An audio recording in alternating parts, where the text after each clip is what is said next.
হযরত ইমাম হোসেন যখন যুদ্ধ করতে নেমেছিলেন, এমন কোন দুনিয়া মারদের বাচ্চা নাই যে ইমাম হোসেনকে কতল করতে পারে, ইমাম হোসেনের সঙ্গে যুদ্ধ করতে পারে। একা একা 5000 অধিক সৈন্য সঙ্গে লড়াই করেছিল, 5000 শহীদকে কতল করে দিয়েছিল, 5000 সৈন্যকে মেরে দিয়েছিল। এই রকম ভাবে যখন কতল করতে লাগলে এমন সময় একটা আওয়াজ এসে যায়, হোসেন হোসেন বলে একটা আওয়াজ আছে।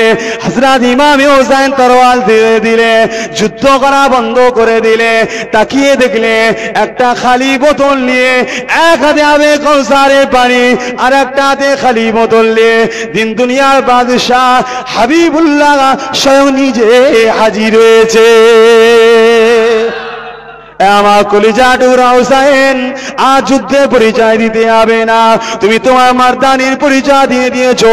শেরে খোদার বেটা তুমি, যা তরোয়ালের নাম ছিল জুলফিকার, এ পরিচয় তুমি দিয়ে দিয়েছো। এ হোসেন, তোমাকে কারবালার বুকে আমি রাসূলুল্লাহ কেন পাঠিয়েছি আজকে শুনে রেখে দাও।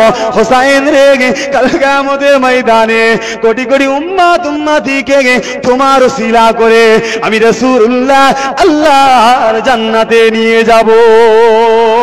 হোসেন রে, এই যে খালি বোতলটা দেখছো, তুমি যে শহীদ হয়ে যাবে, এই বোতলে আমি মুহাম্মদ সাল্লাল্লাহু আলাইহি ওয়াসাল্লাম যাকে নিজেতে বেশি ভালোবাসি, সেই হোসেন তোমার রক্তটা তুলে এই বোতলে ভরে নিয়ে যাব।